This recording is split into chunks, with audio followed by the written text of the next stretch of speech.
Hello everyone. आए दिन यहाँ पर देखा जाए तो राजनेताओं के द्वारा एक दूसरे पे बयानों के पश्चात मानहानि के केस दायर किए जाते हैं। मानहानि अपने आप में एक आपराधिक कानून के अंतर्गत रखा गया है और भारत में यहाँ पर 3 नए कानून बनाए जाने के पश्चात विधि आयोग की अपनी नई रिपोर्ट में इन्हें यहाँ पर शामिल करने की भी बात की गई है। इसी कारण से ये चर्चा का विषय है। आज हम यहाँ पर इसी को समझने का प्रयास करेंगे कि मानहानि का मुकदमा क्या होता है, इसमें किस तरह के तथ्यों को शामिल किया जाता है, किस आधार पर केस बनते हैं, विधि आयोग की अपनी रिपोर्ट क्या है और उससे जुड़े हुए अन्य यहाँ पर तथ्य। सबसे पहले देखिए ये चर्चा का यहाँ पर विषय क्यों बना है इस मुद्दे को।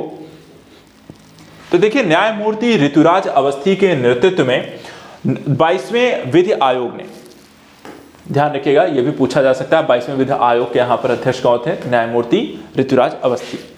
विधि आयोग ने अपनी 250वीं यहाँ पर एक रिपोर्ट यहाँ पर भेजी है, सिफारिश की है। उसमें आपराधिक मानहानि के कानून को नए भारतीय आपराधिक कानूनों में बनाए रखने के संदर्भ में सिफारिश की गई है अपनी 250वीं रिपोर्ट में।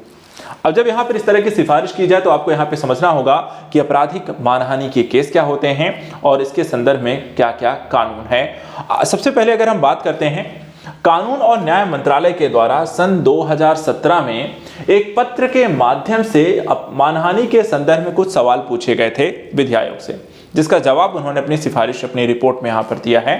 सवाल क्या थे, तो यहाँ पर देखिए पत्र के माध्यम से जवाब जो मांगा था, पहला कि क्या आपराधिक मानहानि को यहाँ पर बनाए रखा जाना चाहिए, और दूसरा भाषण और अभिव्यक्ति की स्वतंत्रता पर ये किस तरीके का प्रभाव यहाँ पर डाल सकता है।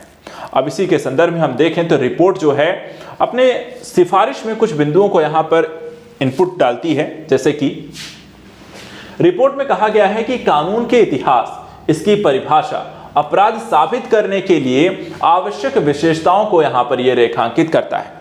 इसमें कहा गया है यह कानून जो है व्यक्ति के गरिमापूर्ण जीवन और प्रतिष्ठा के अधिकार की सुरक्षा को यहाँ पर सुनिश्चित करता है। साथ ही अभिव्यक्ति की स्वतंत्रता के अधिकार को आपराधिक मानहानि के कानूनों के माध्यम से प्रतिष्ठा के अधिकार की रक्षा के साथ यहाँ पे संतुलित किया जाना चाहिए। किसी एक के पक्ष में यहाँ पर कोई डिसीजन नहीं दिया जा सकता है, बल्कि एक संतुलनकारी स्थिति हमें यहाँ पर मानहानि, आपराधिक मानहानि केसेस के माध्यम से हम कर सकते हैं, जिसमें अभिव्यक्ति की स्वतंत्रता भी यहाँ पर प्रतिष्ठा की, आपको देखा जाए तो एक व्यक्ति के प्रतिष्ठा के अधिकार की यहाँ पर रक्षा करे। इसी तरीके से संभावित दुरुपयोग के बिंदुओं को भी यहाँ पर शामिल किया गया है, जैसे असहमति और स्वतंत्र भाषण का दबाव होना और जवाबदेही और पारदर्शिता यहाँ पर कम होना। यह भी यहाँ पर एक मुद्दा हो सकता है जो आपराधिक मानहानि केसेस के माध्यम से हो सकते हैं। अब देखिए मानहानि होता क्या है, इसको थोड़ा सा समझिएगा कि मानहानि का मतलब क्या होता है और किस संदर्भ में आप इसे यहाँ पर किसी पर लगाते हैं या कोई केस आप इस पर कैसे दायर कर सकते हैं। किसी व्यक्ति के बारे में जब आप कोई झूठे बयान देते हैं, ठीक है, गलत बातें बोलते हैं जो कि वहां पर वो सही नहीं है, और या फिर आप उसका झूठे बयानों के माध्यम से उसका प्रचार करते हैं कि वो फला व्यक्ति ने ऐसा ऐसा किया है, जबकि मान लीजिए उसने ऐसा आपको नहीं कहा है, और उस व्यक्ति की इससे प्रतिष्ठा को आघात पहुंचता है।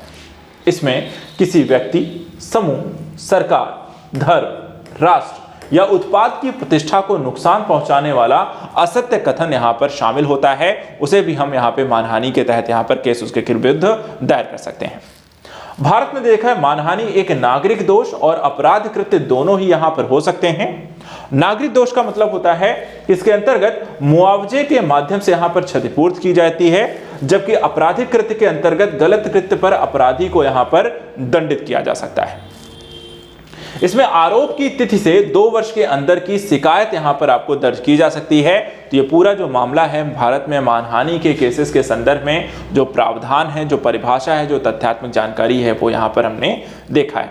अब भारत में अगर हम बात करें कि मानहानि से जुड़े जो कानून हैं वो वर्तमान समय में क्या है और ये कैसे काम करते हैं, तो यहाँ पर आप देखें भारतीय दंड संहिता की धारा 499, ठीक है, इसके अनुसार निम्न आधारों पर आप मानहानि का केस यहां पर दर्ज कर सकते हैं। किस किन आधारों पर, ये देखें मुद्दा जो होता है लिखित भी हो सकता है, इसके अलावा ये मौखिक भी हो सकता है, चित्रित भी हो सकता है, दृश्य भी हो सकता है, मिथ्य। इन सभी संदर्भों में कुछ भी अगर मिथ्य है या भ्रामक जानकारी का उपयोग कर किसी व्यक्ति की ख्याति को क्षति पहुंचाया जाता है तो ऐसे संदर्भों में मानहानि का केस कर सकता है। इसी तरह भारतीय दंड संहिता की आईपीसी की धारा 500 में मानहानि के लिए सजा का यहां पर उपबंध किया गया है। 2 वर्ष का कारावास या जुर्माना अथवा दोनों ही यहां पर इसके संदर्भ में जो सजा है इसका प्रावधान किया गया है। सूचना प्रौद्योगिकी अधिनियम 2000 के तहत मानहानि संबंधी प्रावधान भी यहां पर आपको किए गए हैं, जिसमें मानहानि से जुड़े आपको मामले भी देखने को मिलते हैं। मार्च 2023 में देखिए एक ऐसा ही मुद्दा यहां पर आया था जब गुजरात उच्च न्यायालय ने राहुल गांधी आपराधिक मानहानि मामले में उन्हें 2 वर्ष का यहां पर कारावास सुनाया और 15,000 रुपए के यहां पर जुर्माने की सजा यहां पर सुनाई गई थी। सुब्रमण्यम स्वामी बनाम भारत संघ मामले 2016 में अदालत ने मानहानि की संवैधानिकता को एक आपराधिक कृत्य के रूप में यहां पर देखा जाए तो बरकरार रखा और यह विचार अभिव्यक्ति की स्वतंत्रता पर एक उचित प्रतिबंध के संदर्भ में है।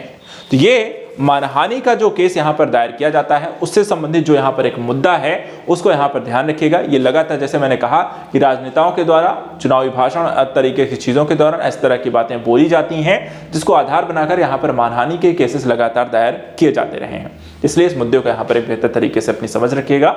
आज के लिए यहां पर इतना ही। नेक्स्ट वीडियो में कुछ और इंपॉर्टेंट टॉपिक्स को लेकर मिलेंगे। Thank you so much and good luck.